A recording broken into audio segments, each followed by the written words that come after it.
जय श्री राम। प्रयागराज महाकुंभ 2025 से शुरू हुई एक कहानी जो अब खत्म हो रही है या अब खत्म होने को है।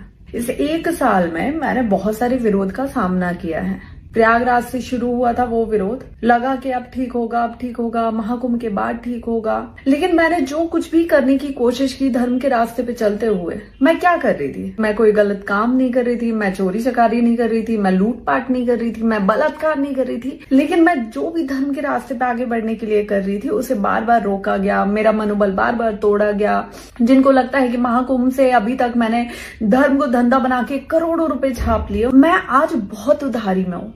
और धर्म में आने से पहले जब मैं एंकरिंग कर रही थी, मैं एक प्राउडी एंकर थी। मैं अपने प्रोफेशन को बहुत गर्व से बोलती हूँ कि मैं जो कर रही थी बहुत अच्छा कर रही थी और मैं उसमें रह के बहुत खुश भी थी। देश से ज्यादा विदेशों में काम करके अच्छा खासा पैसा कमा रही थी। लेकिन यहाँ आने के बाद सिर्फ उधारी के अलावा कुछ नहीं बचा मेरे साथ। और सबसे बड़ी बात कि किसी का साथ भी नहीं है।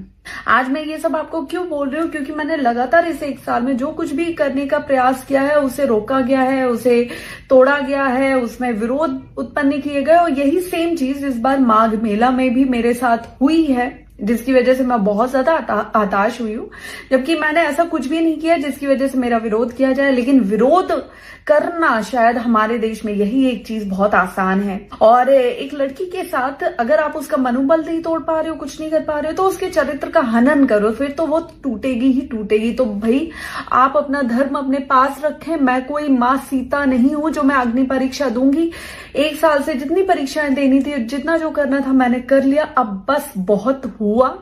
अब इस मौनी अमावस्या पे माघ मेले में मैं अपना स्नान करूंगी और उस स्नान के साथ जो धर्म पे चलने का संकल्प मैंने लिया था, उस संकल्प को मैं पूर्णतः विराम दूंगी और वापस अपना पुराना काम करूंगी, जिसमें ना ही कोई विरोध था, ना ही कोई चरित्र हनन जैसा काम था और ना ही उधारी थी। मुझसे अब कोई भी युवा, कोई भी भाई बहन ये बोलेंगे ना कि हमें धर्म से जुड़ना है, हमें धर्म के रास्ते पे चलना है, तो मैं यही बोलूंगी कि सबसे बड़ा धर्म है अपनी फैमिली से जुड़ के रहो, अपने परिवार में रहो, अपने घर के मंदिर में पूजा करो। इसके अलावा किसी को मत मानो।